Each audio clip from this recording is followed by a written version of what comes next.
मित्रों, आप सभी का हमारे YouTube चैनल आनंद कृष्णा पे हार्दिक स्वागत है। मित्रों, कुछ लोग कहते हैं कि भगवान श्री कृष्ण ने गीता में कर्म के फल से आसक्ति का ज्ञान दिया है। भगवान कहते हैं कि कर्म के फल से मुक्त होकर कर्म करो, कर्म से मुक्त होकर नहीं। अब फल की आसक्ति से मुक्त होकर कोई कैसे कर्म कर सकता है? यह तो सोचने वाली बात है। हम यदि फल से मुक्त हो जाएं, तो हम कर्म से ही मुक्त हो जाएंगे। यदि कोई आपसे कहे कि फल की इच्छा ना करें और कर्म करें, तो आप कहेंगे ये कैसी विक्षिप्त वाली बात करते हो। अगर फल की ही इच्छा नहीं करेंगे तो कर्म क्यों होगा? फल की कामना से ही तो कर्म होता है। एक कदम भी उठाते हैं तो किसी फल की इच्छा से ही हम उठाते हैं। अगर फल की इच्छा नहीं होगी तो हम कोई कदम ही क्यों उठाएंगे? अब भगवान इस फलासक्ति से मुक्ति की बात जो कहते हैं, और जिन लोगों ने भगवान श्री कृष्ण को समझा है, उन्हें बड़ी कठिनाई में डाला है। और सबसे बड़ी कठिनाई उन्होंने वह उत्पन्न की है। उन्होंने एक बहुत ही रहस्यपूर्ण ढंग से फल की पुनर्प्रतिष्ठा कर दी।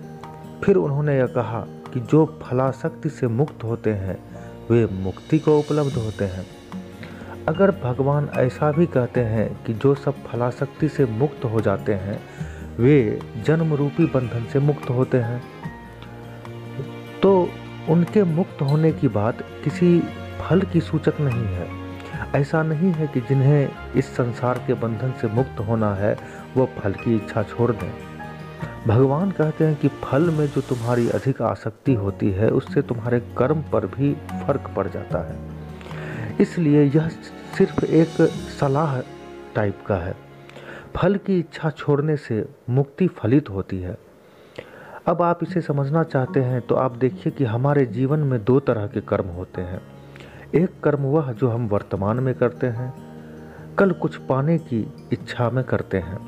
ऐसा कर्म भविष्य की तरफ खींचता है। भविष्य लगाम की तरह खींचता जा रहा है। जैसे कोई एक पशु को गले में रस्सी बांध कर खींचे जाए, ऐसे ही भविष्य हमें खींचता चला जा रहा है, मानो कोई रस्सी से पकड़ के खींच रहा हो। इसलिए हम यह कर रहे हैं और यह करना चाह रहे हैं, क्योंकि उसका फल मिलेगा तो भविष्य में ही। अब यह दीगर बात है कि कभी आपने शायद याद किया होगा कि जो पशु का हम उदाहरण देते हैं, तो पशु का मतलब ही है जो पास में बांधा हुआ है, जिससे कि यह भी पता चलता है कि हम भी तो पशु ही हैं, क्योंकि हम भविष्य के हाथों में हैं और खींचे जा रहे हैं। अब मरता हुआ आदमी भी पूछता है कि मैं तो मरूंगा नहीं। अब वह यह पूछ रहा है कि मैं इसलिए नहीं मरूंगा कि हमारे कर्म का फल तो अभी बाकी है। अब देखिए, यह मनुष्य की सोच है, ओपिनियन है, कोई फैक्ट नहीं।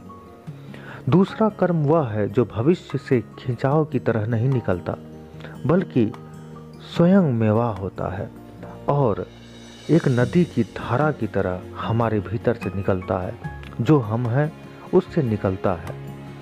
आप किसी मार्ग पर चल रहे हैं, किसी आदमी का आपके सामने कुछ सामान गिर गया, आपने उठाया और उसे दे दिया, और उठाते वक्त कोई देखने वाला नहीं होता है, तो आप यह देख रहे हैं कि वही देख रहा है, और कोई देखने वाला होता तो हमारा यह पुण्य देख लेता। तो इस फल की चिंता से आपने उस समय उसे सामान दिया और मन में थोड़ा विषाद करके आगे बढ़ गए। अब वह भी आगे निकल गया और आपने कहा कि मैंने उसका वह सामान दे दिया, और उसने धन्यवाद भी नहीं कहा। अब इस तरह की बात हुई तो ये आपकी फल की इच्छा हो गई, जो आपको दुख देने वाला ही हुआ। और इस दुखदायी फल की इच्छा से ही भगवान कहते हैं दूर रहो, क्योंकि इस दुखदायी फल की आसक्ति से जब दूर रहेंगे तो कर्म का फल तो मिलेगा ही, लेकिन वो हमारे लिए दुखदायी नहीं बनेगा, वो हमारे लिए सुखदायी बना रहेगा। तो मित्रों, आज के वीडियो में इतना ही।